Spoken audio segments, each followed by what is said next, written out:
think practicing an advanced flight dynamics model, page 44. I'd like to read through that, but I really don't think I have time. Stalls and spins. I'm not even going to try it right now. Cover the cruise performance and Su-25T's manageable fuel consumption. Done that. Basic radio communications. Practice smoking with Lieutenant Bot. I forgot to put the smoke pods on the aircraft. Oh well, we'll do that later. I may do these radio communications in a training mission with a TF-51. Let's go to page 2. Well, let me talk about this while we're en route, because we're actually getting fairly close. Is my DCS World configuration that I use.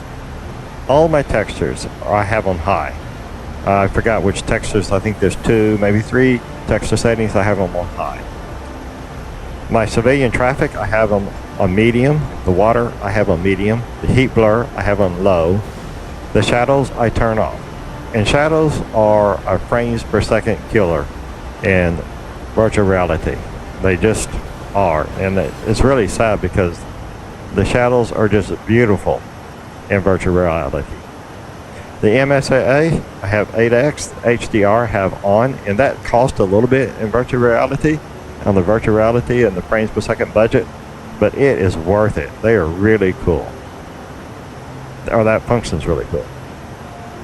Clutter and grass I put at 900 because I do like to have a little bit of the real world clutter and grass, how should we say, realism. Trees I have at 6,000. Preload radius. Now I have 64 gigs of RAM on this computer that I'm using to do this DCS World work with. So I have it maxed out. Isotropic anisotropic filtering. I have 8X. Object shadows I have off, and pixel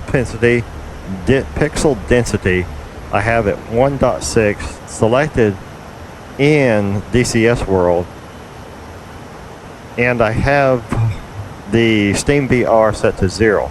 Now I have read that some people have played around with that and that you can get better results by setting the Steam VR pixel density to certain variables and mixing it with the DCS World pixel density. I just haven't played with that, but probably true. How's our field doing? Lieutenant Bot's still with us. Okay, a case for DCS World and virtual reality. Extreme presence, awesome beauty, and complete situational awareness. And that really just sums it up. I mean, greatly sums it up. Because, let me check out 102. I think he's doing his descent now.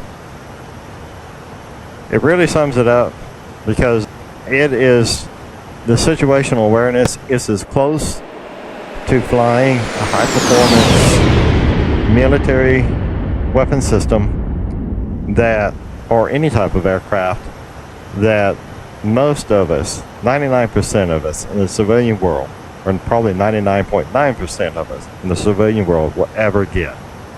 And in fact, it's the closest that I could probably easily say that 90% of us will ever get to flying an aircraft. I have flown in several civilian type aircraft and some military. Not flown them, but have flown in them. This is as close as we're ever going to get. I mean, this is just, it's incredible. It's the sense of presence, the realism. It's beyond amazing. This is with the HTC Vive, and I'm sure it's the same with the Oculus Rift.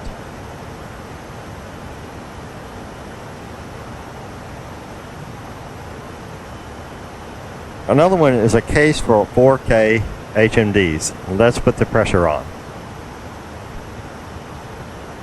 And what I can say is,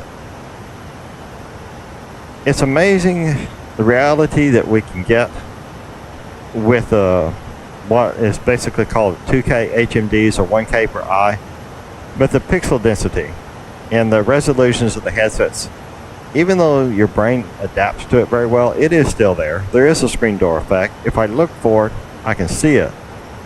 But it doesn't take very long when you first start using the HMDs that it goes away really quick. But in a simulation such as DCS World, where you really need the fidelity of good vision for spotting target and other such items, for seeing ground targets on the ground, 4K is just really needed.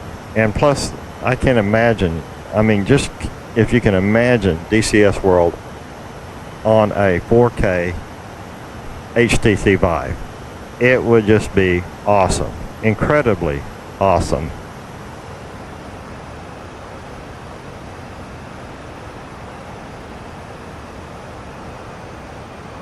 So that's my my plug-in and my case for 4K HMDs. I hope that we get to see them soon.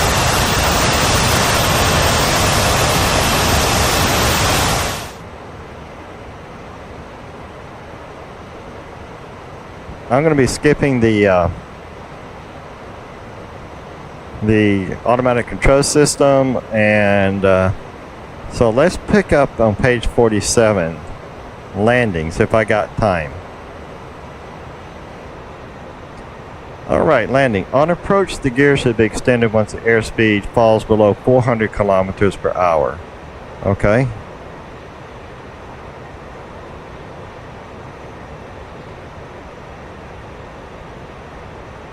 And now I'm going to have to start setting up. Okay. When extending the flaps will have a tendency to balloon. The aircraft balance in the takeoff landing configuration is almost identical to normal flight configuration. If the aircraft becomes unbalanced in either its longitudinal or lateral axis when configured for landing, the gear flaps may not have fully extended asymmetrically. In this case, retract the flaps to perform the landing in normal flight configuration. Adjust all approach and landing speeds to increase by 40 to 60 kilometers per hour. Alright, so we are coming up on my waypoint. I'm going to put the speed brakes out. Careful speed management is required on final approach to perform a proper landing. Reduce speed to 290 to 310 kilometers per hour by setting the aircraft into a takeoff landing configuration at the start of your glide slope descent. Reduce speed to 260 to 200 kilometers per hour by the time you reach the inner marker beacon. Begin to flare as you approach the runway at approximately 5 to 8 meters. Let me pull back up, fly into the ground. 102. Прошел ППМ 11 на 5000. Altitude. Alright. So let me just bump on up to my next waypoint.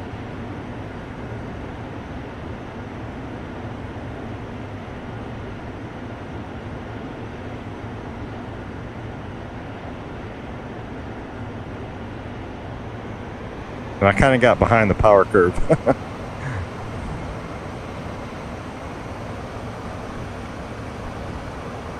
Speed brakes in.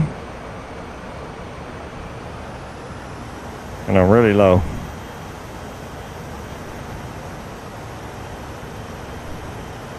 Oh, that's cool.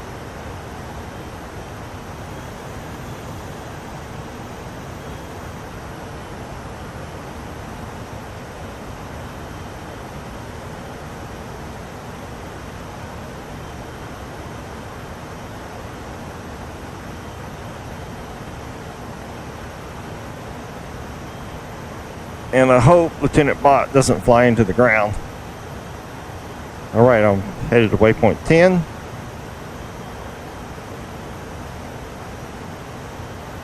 Okay, let me continue reading here. 250 to 270 kilometers per hour and 100 meters before the runway threshold. After final, line up at approximately 1 meter above the ground. Reduce thrust to idle as the aircraft slows down.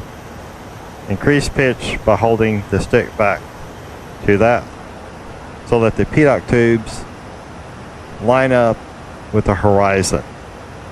Touchdown should occur at 220 to 240 kilometers per hour. Okay, let's put this away. And there's Lieutenant Bott.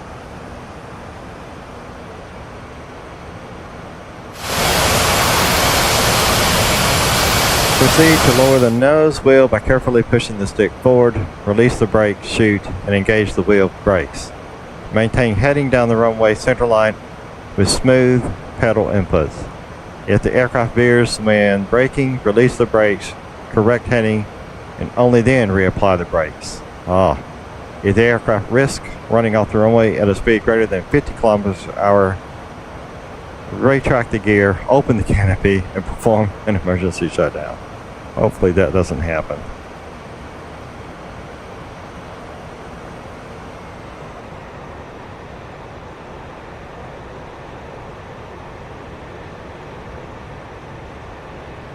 Okay, so crosswind landings, and I am going to be doing a crosswind landing.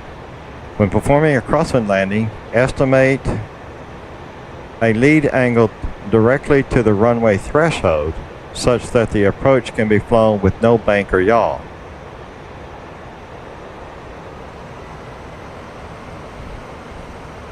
Okay, let me go to the next one, waypoint 11.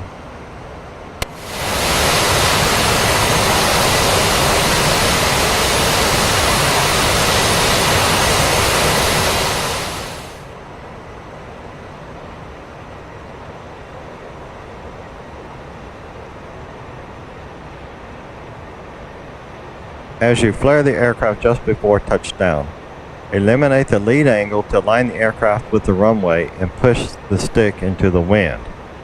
This will ensure that touchdown is performed with no side slip and is corrected for the crosswind bank tendency when rolling on the runway. Once the main gear is in contact with the ground, release the pedals to center the nose wheel and quickly. But carefully lower the nose to touch down the nose wheel. When stabilized down the runway centerline, engage the wheel brakes. In a crosswind of greater than 4 to 5 miles per hour, the brake chute is not used as it would make it practically impossible to maintain the aircraft on the runway. If the aircraft veers when braking, release the brakes, correct heading, and only then reapply the brakes.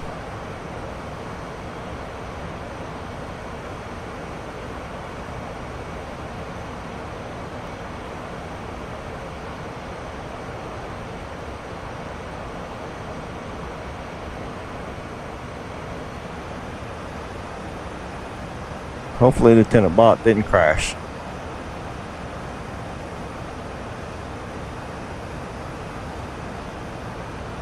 So, common landing errors.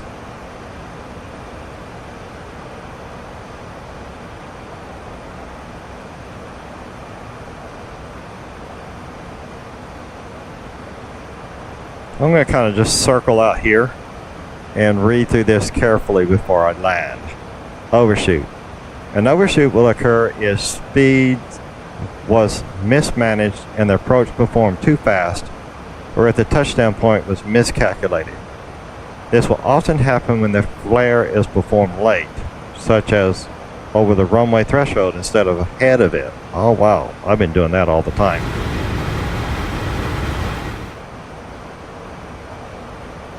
A significant overshoot can be dangerous, and the landing should be aborted as a missed approach. Go around. Okay. Landing short. A landing short will occur if the approach speed was too low, and the flare maneuver started too early, or the aircraft was allowed to fall below the glide slope on final approach. To correct this, increase engine thrust until optimal approach speed is reached and the aircraft is on the glide slope. Alright. Flare too high. A flare too high will occur if the flare altitude is misjudged or the stick is pulled back too much during the flare. To correct this, hold the stick steady to allow the aircraft to descend to the proper flare altitude and pull the stick again to perform a proper flare. In a flare too high, the aircraft will likely lose airspeed and drop onto the runway, resulting in a rough touchdown and high vertical velocity stressing the airframe. Okay? So before I go in and land, I'm going to go back over this landing. Okay. When extending the flaps,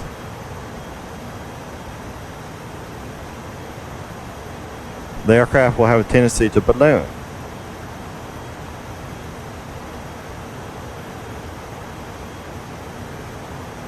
The aircraft balance in the landing and the takeoff landing configuration almost identical to normal flight configuration. If the aircraft becomes unbalanced in either a longitudinal or lateral axis when configured for landing, the gear flaps may not have fully extended or extended asymmetrically. In this case, retract the flaps to perform the landing in the normal flight configuration.